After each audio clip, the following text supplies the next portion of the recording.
ನಾಳೆ ಜಗದ್ಗುರುಗಳು ಬರತ್ತಾರೆ. ಅದಕ್ಕೋಸ್ಕರ ಅಡ್ಡ ಪಲ್ಲಕ್ಕಿ ಮಹೋತ್ಸವ ಐತಿ. ನಂತರ ಎಲ್ಲ 200 ಜನಕ್ಕೆ ಒಂದು ಪಂಚೆ, ಒಂದು ಟಾವೆಲು, ಒಂದು ಬನಿಯನು, ಒಂದು ಟೋಪಿ.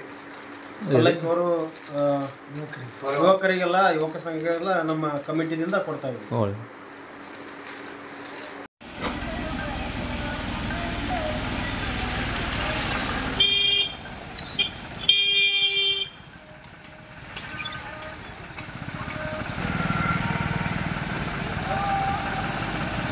ಕನ್ನಡದ ಕುಲಕೋಟಿಗೆ ಕೋಟಿ ನಮಸ್ಕಾರ. ಹೇಗಿದ್ದೀರಿ? ಐ ಹೋಪ್ ನೀವೆಲ್ಲ ಚೆನ್ನಾಗಿದ್ದೀರಿ ಅಂತ ಭಾವನೆ ಮಾಡ್ತೀನಿ.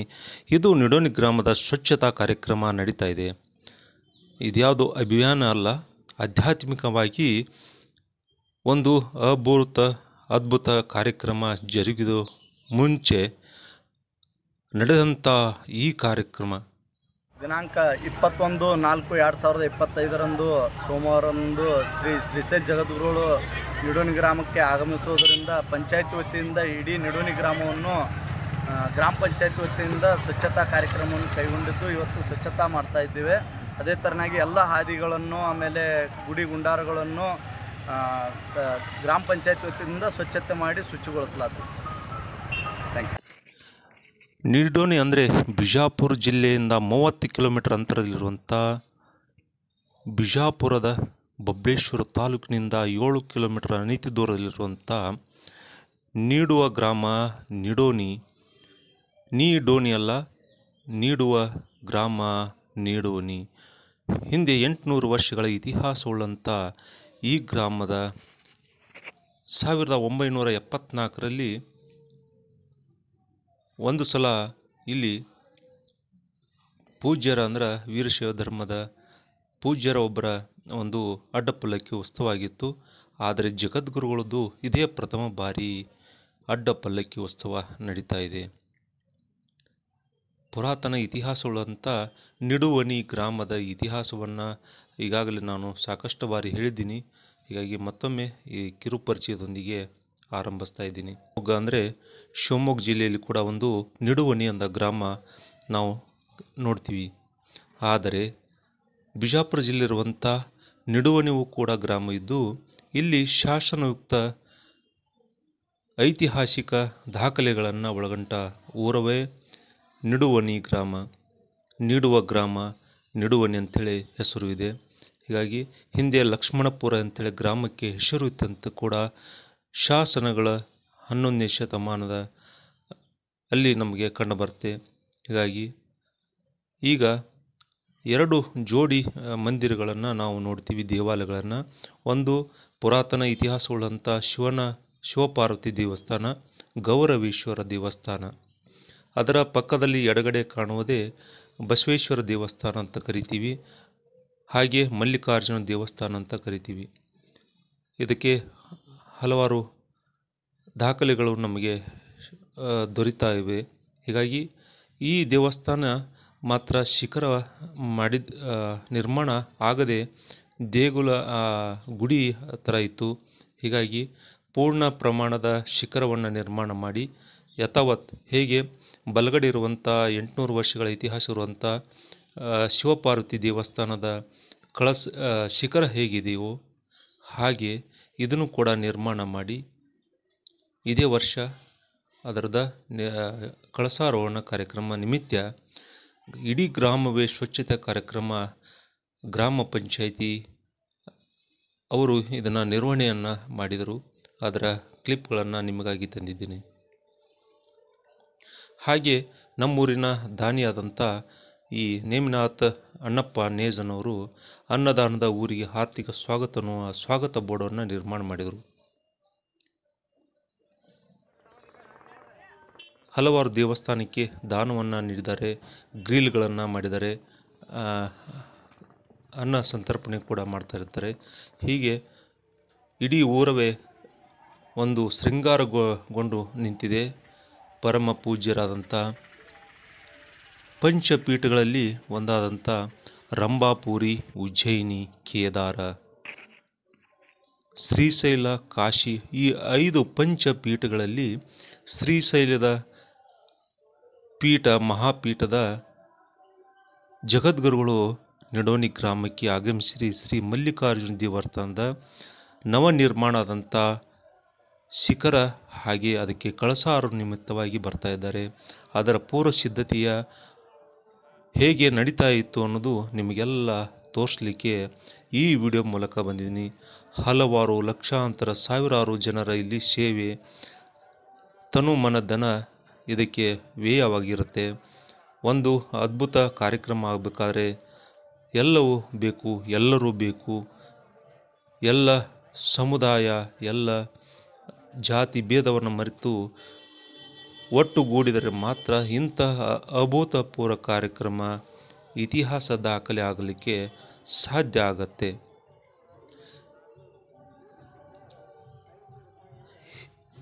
ಪ್ರತಿ ವರ್ಷ ಯುಗಾದಿಗೆ ಮಲ್ಲಿಕಾರ್ಜುನ ದೇವಸ್ಥಾನ ಅಂದರೆ ಶ್ರೀಶೈಲಂ ಅಂತ ಕರಿತೀವಿ, ಅಲ್ಲಿ ಹೋಗಿ ಪಾದಯಾತ್ರೆ, ಬಸ್ ಮೂಲಕ, ರೈಲು ಮೂಲಕ ಹೋಗಿ ಬರ್ತಾರೆ. ಕಂಬಿ ಅಂದರೆ ಬಸವಣ್ಣನ ಪ್ರತೀಕವಾದಂಥ ಈ ಕಂಬಿಯನ್ನು ತೆಗೆದುಕೊಂಡು ಹೋಗ್ತಾರೆ. ಹಾಗೆ ಇಲ್ಲಿ ಕೂಡ ನವನಿರ್ಮಾಣವಾದಂಥ ಕಂಬಿಯನ್ನು ನೀವು ನೋಡ್ತಾ ಇದ್ದೀರಿ.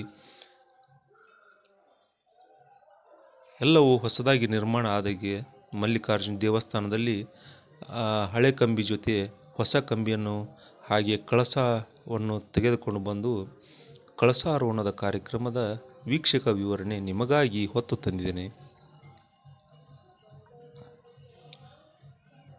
ಸಣ್ಣ ಪುಟ್ಟ ಮಕ್ಕಳು ಹಿಡಿದು ವಯೋವೃದ್ಧರವರೆಗೂ ಕನಿಷ್ಠ 10,000ಕ್ಕಿಂತ ಸಂಖ್ಯೆಯಲ್ಲಿ ಭಾಗವಹಿಸಿದ್ದು ಒಂದು ಇತಿಹಾಸ ದಾಖಲೆ ಸರಿಯಾಗುತ್ತೆ.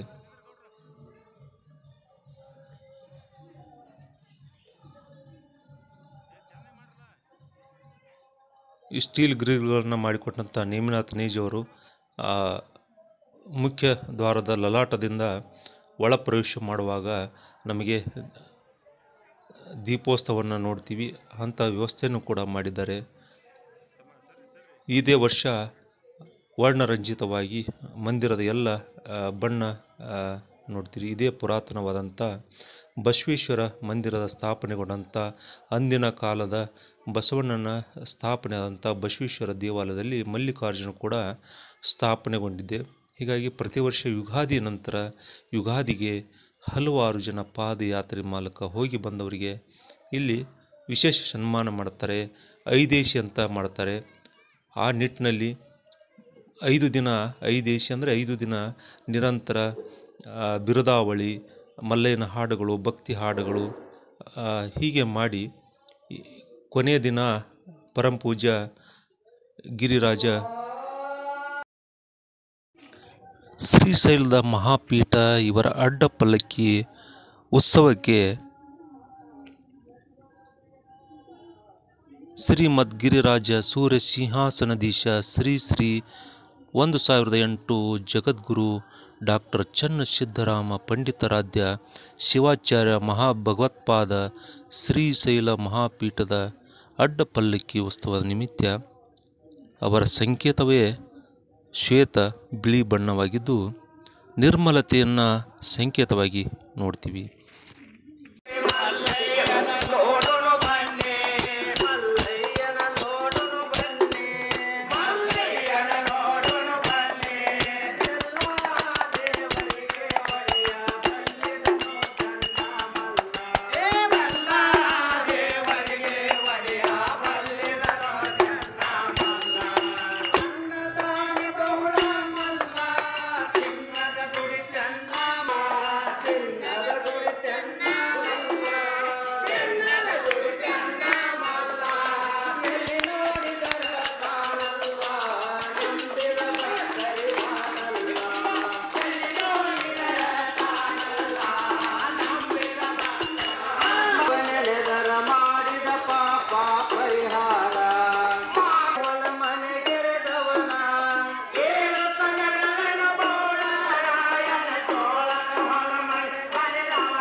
ಅಡ್ಡಪಲ್ಲಕ್ಕಿ ಉತ್ಸವಕ್ಕಾಗಿ ಪರಮ ಪೂಜ್ಯ ಶ್ರೀಮನ್ನಿರಂಜನ ಪ್ರಣವ ಸ್ವರೂಪಿ ಶ್ರೀ ಮೌನ ತಪಸ್ವಿ ಮೌನ ಯೋಗಿ ಜಡೆಯ ಶಾಂತಲಿಂಗ ಮಹಾಸ್ವಾಮಿಗಳ ಆಗಮನವಾಯಿತು.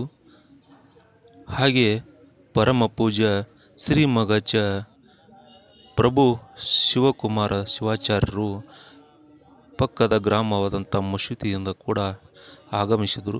ಅವರ ಪಾದ ಪೂಜೆಯೊಂದಿಗೆ ಶ್ರೀಮಠದಲ್ಲಿ ಅಂದರೆ ವಿರಕ್ತ ಮಠದಲ್ಲಿ ಭಕ್ತರ ಗಣದಿಂದ ಅವರ ಪಾದ ಪೂಜೆಯನ್ನು ನೆರವೇರಿಸಿ ಇಲ್ಲಿಂದಲೇ ಅಡ್ಡಪಲ್ಲಕ್ಕಿ ಉತ್ಸವದ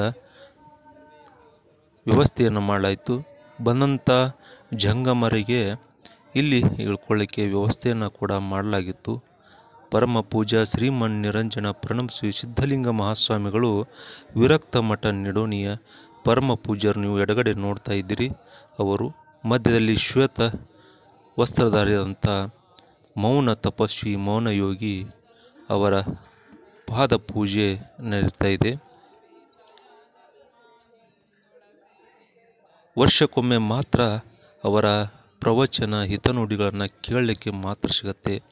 ಮಹಾನವಮಿಯ ಅಂದರೆ ದಸರೆ ದಿನದಲ್ಲಿ ಒಂದು ದಿನ ಮಾತ್ರ ಅವರು ಮೌನವನ್ನು ಮುರಿದು ಜನರಿಗೆ ಆಶೀರ್ವಚನ ಕೊಡುವಂಥದ್ದು ಅವರ ಕಾಯಕ.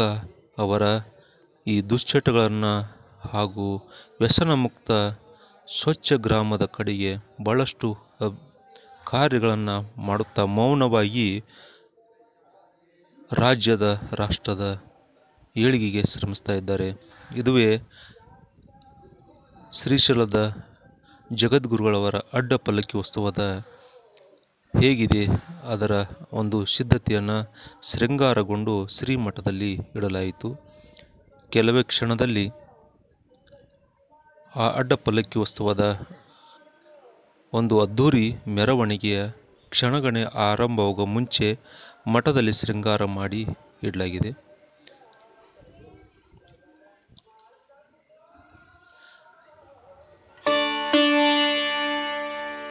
ಶ್ರೀಮನ್ನಿರಂಜನ ಪ್ರಣವ ಸ್ವರೂಪಿ ಶ್ರೀ ಜಡೆಯ ಶಾಂತಲಿಂಗ ಕೊಟ್ಟೂರಿನ ಪರಮ ಪೂಜ್ಯರಂತೇಳಿ ಕರೀತಾರೆ. ಕೊಟ್ಟೂರಿನ ಅಜ್ಜರಂತ ಕರೀತಾರೆ. ದುದ್ನಿಯ ಮಹಾ ಮಠವೆಂದು ಶಾಂತ ಯೋಗಿ ಮಠ ಎಂದು ಹಾಗೆ ನಿಡೋಣಿಯ ಪರಮ ಪೂಜ್ಯರಂತೇಳಿ ಪ್ರಖ್ಯಾತಿಯನ್ನು ಗಳಿಸಿದರು. ಎಲ್ಲರ ಭಕ್ತರಿಗೆ ಬೇಕಾದವರು, ಹೀಗಾಗಿ ಭಾಳ ಆಪ್ತರು, ಹಾಗೆ ಭಾಳಷ್ಟು ಒಡನಾಟ ಹೊಂದಿದವರು. ಹೀಗಾಗಿ ತಪಸ್ಸಿನ ಮೂಲಕ ಹಿಮಾಲಯದಲ್ಲಿ ಕೂಡ ಹೋಗಿ ತಪಸ್ಸನ್ನು ಆಚರಿಸಿ ಬಂದಂಥ ಜಡೆಯ ಶಾಂತಲಿಂಗವರು ಸದಾ ಮೌನವಾಗಿರ್ತಾರೆ. ಏನಾದರೂ ಅವಶ್ಯಕತೆ ಇದ್ದಾಗ ಮಾತ್ರ ತಮ್ಮ ಬರವಣೆ ಮೂಲಕ ಕಷ್ಟಗಳನ್ನು ಹಾಗೂ ಸಲಹೆ ಸೂಚನೆಗಳನ್ನು ಕೊಡುತ್ತಾ ಹೋಗ್ತಾರೆ. ಹಾಗೆ ಇವರು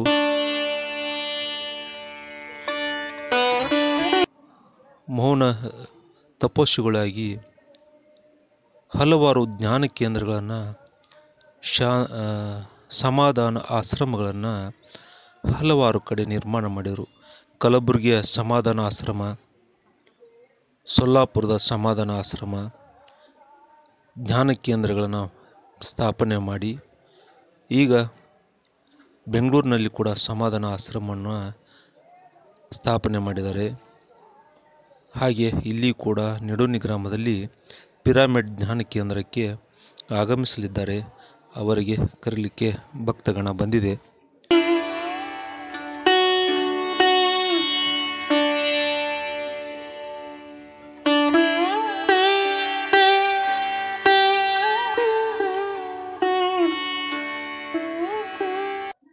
ಹಲವಾರು ಪವಾಡಗಳನ್ನು ಮಾಡಿದಂಥ ಪರಮ ಪೂಜ್ಯ ಶ್ರೀಮನ್ನಿರಂಜನ ಪ್ರಣವ ಸ್ವರೂಪಿ ಜಡೆಯ ಶಾಂತಲಿಂಗ ಸದಾ ಮೌನವಾಗಿ ಬಂದಂಥ ಭಕ್ತರ ಕಷ್ಟಗಳನ್ನು, ಆರೋಗ್ಯವನ್ನು, ಆಯುರ್ವೇದಿಕ ಇತರೆ ಸಲಹೆಗಳನ್ನು ಕೊಟ್ಟು ಅವರಿಗೆ ಕರುಣಿಸುವಂಥ, ಹೀಗಾಗಿ ಸಾವಿರಾರು ಭಕ್ತಗಣಗಳನ್ನು ಹೊಂದಿದಂಥ ಪರಮ ಪೂಜ್ಯರು ಈಗ ಮಹಾರಾಷ್ಟ್ರ ಮತ್ತು ಕರ್ನಾಟಕ ಗಡಿ ಭಾಗದಂಥ ಅಕ್ಕಲ್ಕೋಟದ ದುದ್ನಿಯ ಮಠದ ಮಠಾಧೀಶರಾಗಿದ್ದಾರೆ. ಹಾಗೆ ಹಲವಾರು ಧ್ಯಾನ ಆಶ್ರಮಗಳನ್ನು, ಸಂಸ್ಕಾರ ಶಿಬಿರಗಳನ್ನು ನಿರಂತರವಾಗಿ ಬಹಳ ಚಟುವಟಿಕೆಯಲ್ಲಿ ನಡೆಸಿಕೊಂಡು ಹೋಗುವಂಥದ್ದು. ನಮ್ಮ ಭಾರತೀಯ ಸಂಸ್ಕೃತಿಯನ್ನು ಉಳಿಸಲಿಕ್ಕೆ ಪರಮ ಪೂಜ್ಯರು ಹಗಲು ರಾತ್ರಿ ಶ್ರಮ ವಹಿಸ್ತಾ ಇದ್ದಾರೆ. ಈಗ ಪರಮ ಪೂಜ್ಯರು ಪಿರಮಿಡ್ ಧ್ಯಾನ ಕೇಂದ್ರಕ್ಕೆ ಹೋಗುವಂಥ ಕ್ಷಣಗಣನೆಯಾಗಿದೆ.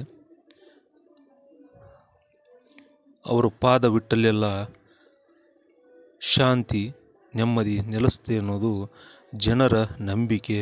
ಹೀಗಾಗಿ ಅವರ ಒಂದು ಪಾದಸ್ಪರ್ಶ ಅಲ್ಲಿ ಕೂಡ ಆಗಲೆನ್ನುವ ಸದುದ್ದೇಶ ಎಲ್ಲರದ್ದು ಇರುತ್ತೆ. ಅವರು ಏನು ಹೇಳ್ತಾರೆ ಏನಿಲ್ಲ ಕೇಳಬೇಕು. ಅವರ ಅನಿಸಿಕೆ ಅಭಿಪ್ರಾಯಗಳನ್ನು ಹಿತನುಡಿಗಳನ್ನು ವೇದ ವಾಕ್ಯವೆಂದು ಹಲವಾರು ಲಕ್ಷಾಂತರ ಜನರನ್ನ ಭಕ್ತಗಣವನ್ನು ಹೊಂದಿದ್ದಾರೆ. ಯಾವುದೇ ಸಂಪರ್ಕವಿಲ್ಲದೆ, ಹೀಗಾಗಿ ಒಂದೊಂದು ಸಮಯ ಮೌನವಾಗಿ ದೂರ ಇರುವಂಥ ಪರಮ ಪೂಜ್ಯರು ಆಡಂಬರ, ಮೂಢನಂಬಿಕೆ, ಹಲವಾರು ಈ ಕಟ್ಟಳೆಗಳನ್ನು ಅವುಗಳ ಇದರ ಜೊತೆ ಹೋಗ್ತಾ ಇರುವಂಥ ಪರಮ ಪೂಜ್ಯರು ಭಾಳ ಮೌನವಾಗಿರ್ತಾರೆ. ಯಾಕೆ ಮೌನರಾಗಿದ್ದು ನಮಗೂ ಕೂಡ ಅಷ್ಟು ಮಾಹಿತಿ ನಿಖರವಾಗಿ ಗೊತ್ತಿಲ್ಲ. ಆದರೆ ಮೌನ ತಪಸ್ವಿ, ಮೌನ ಯೋಗಿ ಅಂತೇಳಿ ಹೆಸರನ್ನು ಪಡೆದಿದ್ದಾರೆ. ಹೀಗಾಗಿ ಸದಾ ಶಿವ ಬಾವಿಯಲ್ಲಿ ಅವರ ನುಡಿಗಳನ್ನು ಕೇಳ್ತಾ ಇದ್ದರೆ ಏನೋ ಒಂದು ರೋಮಾಂಚನ ಆಗತ್ತೆ. ಹೀಗಾಗಿ ಶ್ರೀ ವಿರಕ್ತ ಮಠದಿಂದ ಪರಮ ಪೂಜ್ಯರೀಗ ಪಿರಮಿಡ್ ಧ್ಯಾನ ಕೇಂದ್ರಕ್ಕೆ ಅಲ್ಲಿಂದ ಈಗ ಹೋಗುವ ಸಂದರ್ಭದಲ್ಲಿ ಶ್ರೀ ಮಲ್ಲಿಕಾರ್ಜುನ ದೇವಸ್ಥಾನ ಶಿಖರದ ಸ್ಥಾಪನೆ ಆದ ನಂತರ ಕಳಸಾರೋಹಣದ ನಿಮಿತ್ತವಾಗಿ ದುದ್ದಿನಿಂದ ಆಗಮಿಸಿದಂಥ ಪರಮ ಪೂಜ್ಯರು ಈಗ ಮಲ್ಲಿಕಾರ್ಜುನ ದೇವಸ್ಥಾನ ಅಂದರೆ ಬಸವಣ್ಣ ದೇವಸ್ಥಾನದ ಅದರ ಒಂದು ಅಡ್ಡಪಲ್ಲಿಕೆ ಉತ್ಸವಕ್ಕೆ ಚಾಲನೆ ಕೊಡಲಿಕ್ಕೆ ಮತ್ತು ಅದರ ಎಲ್ಲ ಕಾರ್ಯಗಳನ್ನು ನೋಡಲಿಕ್ಕೆ ಅವರು ಈಗ ದೇವಸ್ಥಾನಕ್ಕೆ ತೆರಳ್ತಾ ಇದ್ದಾರೆ.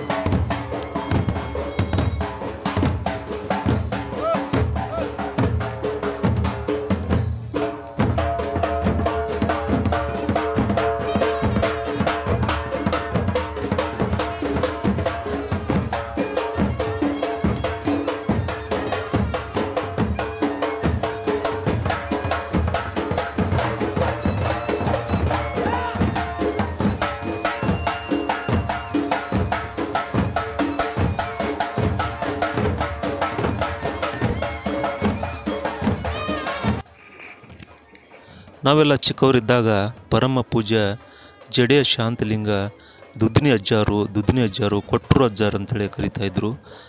ಹೀಗಾಗಿ ಆ ವಿರಕ್ತ ಮಠದ ಒಂದು ನಿರ್ಮಾಣ ಕಾರ್ಯಕ್ಕೂ ಕೂಡ ಅಡಿಗಲ್ಲಿಟ್ಟವರೇ ಜಡೆಯ ಶಾಂತಲಿಂಗ, ಮೌನ ಯೋಗಿಗಳಂತ ಕರೀಬೋದು.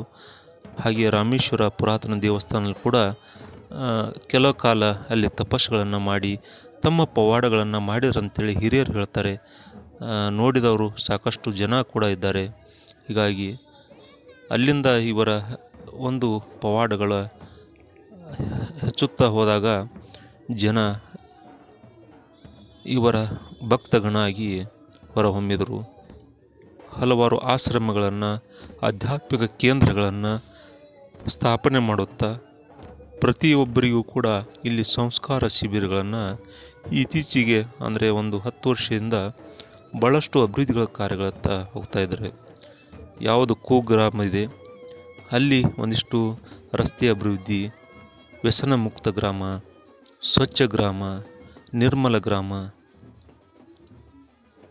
ಸಂಸ್ಕಾರವಂತರಾಗುವಂಥ ಹಲವಾರು ಶಿಬಿರಗಳನ್ನು ಆಯೋಜನೆ ಮಾಡುತ್ತಾ ಸಮಾಧಾನ ಅನ್ನುವಂಥ ಆ ಒಂದು ಹೆಸರಿನ ಮೂಲಕ ಸಮಾಧಾನ ಜ್ಞಾನ ಕೇಂದ್ರವನ್ನು ಮಾಡಿದರೆ. ಬಿಜಾಪುರದಲ್ಲಿ ಕೂಡ ಸಮಾಧಾನ ಆಶ್ರಮವನ್ನು ನೋಡ್ತೀವಿ, ಜ್ಞಾನ ಕೇಂದ್ರವನ್ನು ನೋಡ್ತೀವಿ. ಅಲ್ಲಿ ಕೇವಲ ಜ್ಞಾನಕ್ಕೆ, ಮನಸ್ಸಿನ ನೆಮ್ಮದಿಗೋಸ್ಕರ ಹಲವಾರು ಕಡೆ ಸಾಮಾಜಿಕ ಕಾರ್ಯಕ್ರಮಗಳನ್ನು ಮಾಡುತ್ತಾ ಸಾಗಿದ್ದಾರೆ. ಆಧ್ಯಾತ್ಮಿಕವಾಗಿ ನಮ್ಮ ಭಾರತೀಯ ಸಂಸ್ಕೃತಿಯನ್ನು, ಆಚಾರ ವಿಚಾರಗಳನ್ನು ತಿಳಿಸುತ್ತಾ ಸಾಗಿದ್ದ ಪರಮ ಪೂಜ್ಯರು. ಅವರ ಬರುವಿಕೆಗಾಗಿ ಇಡೀ ಗ್ರಾಮವೇ ಕಾದು ಕುಳಿತಿತ್ತು. ಪೂಜ್ಯರು ಬರ್ತಾರಂದರೆ ಸಾಕು, ಇಡೀ ಗ್ರಾಮವೇ ಸೇರುತ್ತೆ. ಅಷ್ಟು ಅವರ ಶಕ್ತಿ, ಅವರ ಒಂದಿಷ್ಟು ವಾತ್ಸಲ್ಯಕ್ಕೆ ಜನ ಭಾಳಷ್ಟು ಭಕ್ತಗಣವೇ ಹೊಂದಿದೆ.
ಬರೋ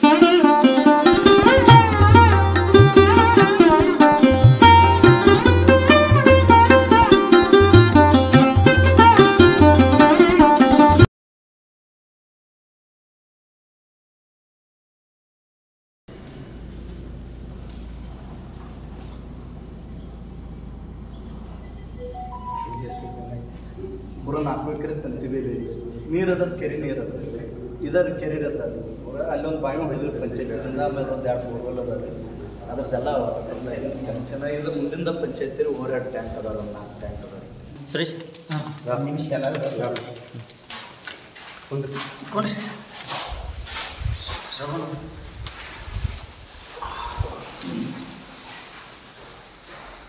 ನಿಂದು ನಿಮ್ಮ ಮಾರ್ಗು ನಿಮ್ಮ ತಾಯರು ಅಟೆಸ್ಟ್ ವಿನಾಯಕ್ ಶಿವಲಿಂಗಪ್ಪ ಕೊಟ್ಟಲ್ ವಿನಾಯಕ್ ಶಿವಲಿಂಗಪ್ಪ ಕೊಟ್ಟಲ್ಗಿರಿ ತಾಯಿ ಹೆಸರು ತಂದೆ ತಾಯಿ ಹೆಸರು ಕೂಡಿ ವಿನಾಯಕ್ ಶಾಂತಲಾ ಶಿವಲಿಂಗಪ್ಪ ಕೊಟ್ಟಲ್ಗಿರಿ ಶಿಕ್ಷಣ ಬಿ ಎಸ್ ಸಿ ಆಗಿತ್ತು B S C B S C bachelor science ಹಾಂ P C L P C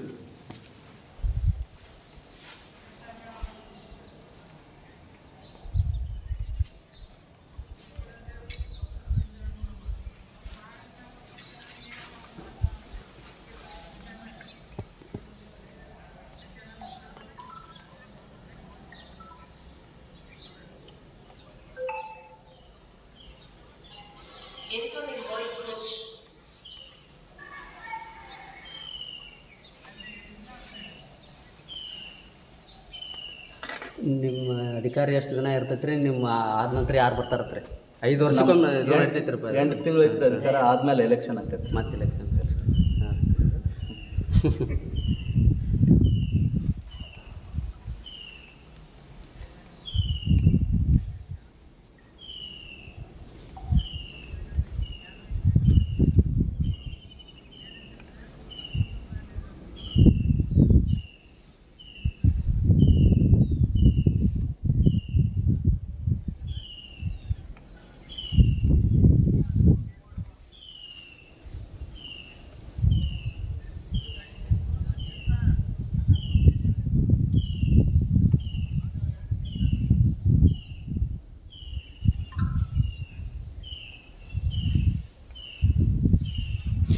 ನಿಮ್ಮ ಅಧಿಕಾರ ಇದ್ದಾಗ ಒಳ್ಳೆ ಕೆಲಸ ಮಾಡ್ಬೇಕತ್ರಿ ಹೆಸರು ಉಳಿಬೇಕು ಹಾಗೆ ಕೆಲಸ ಮಾಡ್ಬೇಕು ಅಜ್ಜಾರ ಇದು ಮಾಡ್ಯಾರ ನೋಡ್ರಿ ಒಟ್ಟು ಕೆಲಸ ಮಾಡತ್ತಾರೆ ಕೆಲಸ ಮಾಡಿದ್ವಿ ಹಾಂ ಅಧಿಕಾರ ಹೋಗತಿ ಕೆಲಸಗಳು ಕೆಲಸ ಕೆಲಸ ಸರಿ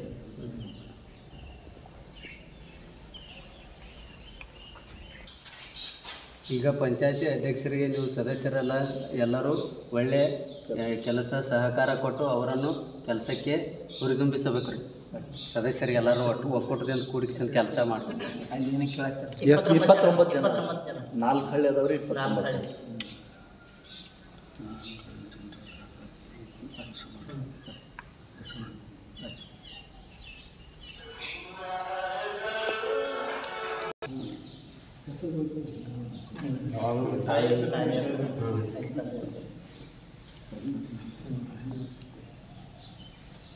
ಅನುದಾನ ಸಿಕ್ಕೈತೆ ಅಂತ ಎಲ್ಲ ಬಂದಿದೆ ಕೊಟ್ಟಿವ್ರಿ ಫೈಲ್ ರೆಡಿ ಮಾಡಿ ಎಲ್ಲ ಬಂದಿದೆ ಎಷ್ಟು ಅದು ಎಸ್ಟಿಮೇಟ್ ಎಲ್ಲ ಮಾಡಿ 60 ಲಕ್ಷ ಕೊಟ್ಟಿವ್ರಿ ಒಂದು 20-25 ಲಕ್ಷ ಬರ್ಬೋದು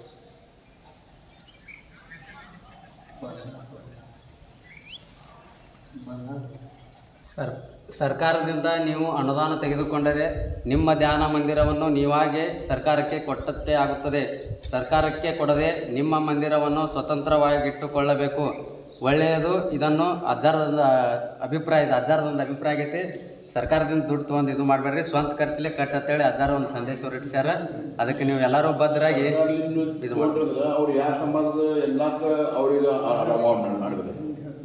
ಎಲ್ಲರಿಗೂ ಅವ್ರು ಎಲ್ಲರಿಗೆ ಅವ್ರು ಇದು ಮಾಡಿಬಿಡ್ತಾರೆ. ಸಾರ್ವಜನಿಕ ಆಗಿಬಿಡ್ತದ. ಇಲ್ಲೇ ನಮ್ಮ ಊರುಗಾರಿಕೆನ ಮಾಡ್ನೂರು ಹೆಕ್ಟರ್ ಕೊಡ್ತೀವಿ ಇಲ್ಲೇ ಪಟ್ಟಿ ಹಾಕೊಂಡು ಸ್ವಲ್ಪ ಸ್ವಂತ ಇದ್ರಲ್ಲಿ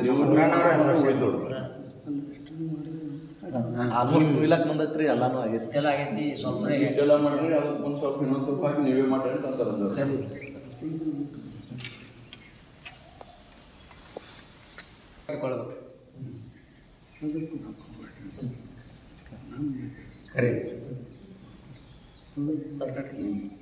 ಬರೋದು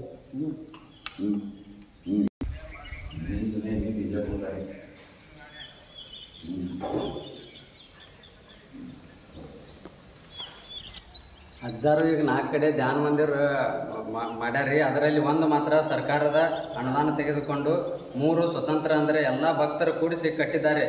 ಒಂದು ಸಾರಿ ಒಂದು ನೋಡ್ರಿ, ಒಂದ್ಸಲ ಎಲ್ಲರೂ ಬಂದು ಹಜ್ಜಾರಿ ನೋಡಲ್ಲತ್ತರಿ. ಸೋಲಾಪುರದಾಗ ಒಂದು, ಕಲಬುರಗಿ ಒಳಗ್ರಿ, ಬೆಂಗಳೂರದಾಗ ಸಮಾಧಾನ ಸಭಾ ಕಲಬುರಗಿದು ನೋಡಿದ್ರಿ ಸರ್.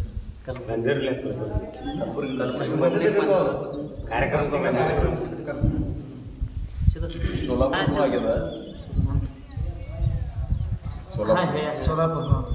ಸೋಲಾಪುರ ರೋಡಿಗ್ರಿ.